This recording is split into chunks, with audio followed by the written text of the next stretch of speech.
sans plus attendre, je passe la parole à Bénédicte Tilloy. Bénédicte Tilloy qui a... Pardon?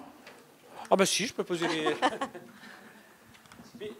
Je récupère le micro. Bénédicte, donc on a encore 5 minutes là ensemble avec Bénédicte qui a cette double casquette d'avoir plusieurs vies, mais en tout cas professionnellement il y a 2 vies importantes. DGA à la SNCF et vous connaissez évidemment bien Guillaume Pépi. Et puis vous pouvez témoigner aussi en tant que patronne de start-up. Vous êtes aujourd'hui présidente de l'Institut des métiers d'Orange, partenaire de School Lab, donc la start-up.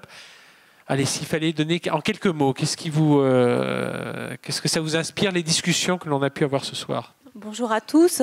Moi, ce qui m'a beaucoup intéressé, c'est toutes les questions de culture. Parce qu'en fait, on voit bien qu'on en est tous là et que c'est les sujets de culture qui sont prépondérants. Bon, j'ai passé presque toute ma vie à la SNCF. J'ai travaillé avec Guillaume et j'ai notamment été la DG de Transilien et j'étais DRH. Et en fait, il y a 2 choses qui m'ont marqué dans la transformation numérique et qui expliquent ce que j'ai fait après. La première chose, c'est que dans le numérique, c'en est fini des gens qui pensent et des gens qui exécutent. Ce sont les mêmes. Et en fait, dans nos grandes entreprises, on conserve en fait cette différence entre les 2. Et ça, c'est ontologiquement un problème pour les transformations horizontales. Le premier truc. Le deuxième truc, c'est que la façon dont les dirigeants sont capables de digérer en vrai le digital est regardée par les plus digitaux des collaborateurs. Et donc, s'ils vous voient faire sortir vos mails par votre assistante et les annoter, vous êtes grillés. Ça arrive encore? Mais bien sûr, ça arrive. Et donc, et puis après, bon, ça c'était mon deuxième point. Et puis un troisième point, je me suis dit, mais en fait, c'est pas les autres, c'est moi. C'est-à-dire, j'ai beau être plutôt me sentir plutôt innovante, me sentir plutôt du côté des millennials, machin, etc. J'ai 55 ans et en fait, je suis le legacy des compétences. Bon, résultat, je me suis dit, si on veut redesigner le modèle de gouvernance des grandes entreprises pour qu'elles s'inspirent des startups, ça ne suffit pas de prendre des startups, de les mettre dedans. On ne va jamais dépasser le stade d'époque, etc. Et puis j'avais trop envie d'essayer, puis j'en avais un peu marre de m'occuper des questions de dialogue social difficile, on va dire, ce que vous pouvez comprendre.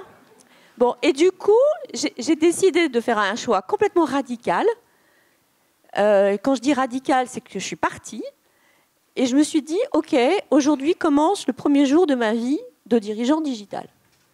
Le problème que j'ai rencontré tout de suite, c'est que c'était le premier jour de ma vie digitale, mais ce n'était pas le premier jour de ma vie de dirigeant digital, parce que je me suis rendu compte qu'en fait, je promenais des réflexes de dirigeant d'avant dans un monde digital. Et en fait, j'ai atterri dans la start-up qui a eu la gentillesse de m'accueillir, mais ils m'ont dit, tu sais quoi, tu vas si tu veux vraiment faire de l'innovation avec nous, il va falloir apprendre. Et alors là, absolue terreur. C'est-à-dire qu'en fait, privée de directrice de cabinet, de tout un tas d'outils, c'est-à-dire où j'appelais tout de suite dès que mon ordinateur se plantait, je me suis retrouvée à devoir faire des tas de choses que je ne savais pas faire. On m'a demandé d'aller acheter un Mac, parce que, en fait, donc j'ai dû acheter mon outil, sauf qu'il n'y avait rien dedans, parce qu'à la différence de tous mes petits collègues qui avaient accumulé du savoir sur leurs outils informatiques, le mien était vierge. Donc déjà, je n'avais pas compris qu'en fait, les raccourcis clavier sur Mac et sur le PC n'étaient pas les mêmes. Et j'ai tellement... Cet apprentissage personnel a été tellement... je ne vais pas dire douloureux, parce que ça n'a pas été douloureux, parce que c'était formidable d'apprendre, que j'ai décidé de l'écrire en même temps que je le faisais. Et donc, en fait, j'en profite. Vous voyez, j'ai mis les réflexes des start-upers tout de suite. Ça me donne l'occasion de pitcher mon histoire. C'est qu'en fait, j'ai décidé de l'écrire, mais plutôt que de l'écrire en mode roman ou plutôt en bouquin de management, j'ai décidé de l'écrire en mode 10%. Je ne sais pas si vous avez vu la série 10%. Et donc, pour l'instant, ça a encore un scénario. J'espère que ça serait vraiment cool que ce soit tourné. Mais si ça vous amuse, tous les mardis, je sors sur la plateforme Medium et c'est repris sur LinkedIn et sur Twitter, un truc qui s'appelle La Team, une DG au pays des millennials. Et bon, je ne me mets pas particulièrement en valeur, mais j'espère que ma plume compense en fait les bêtises que je raconte, parce que honnêtement, entre la gestion des talents, le fait de faire des slides en 10 minutes, le fait de pitcher des histoires qu'on ne connaît pas, le fait de ne plus avoir de bureau, mais surtout de c'est plus avoir de place pour s'asseoir, de devoir terminer une propale dans un canapé miteux en étant tellement perdu qu'en fait, au moment où on prend un call, on a oublié en fait le numéro. Enfin, j'ai raté des rendez-vous. Enfin, j'ai été tellement de fois ridicule que je me suis dit que ça permettrait de faire gagner du temps aux autres si je le racontais de manière amusante. Donc en fait, c'est l'enjeu.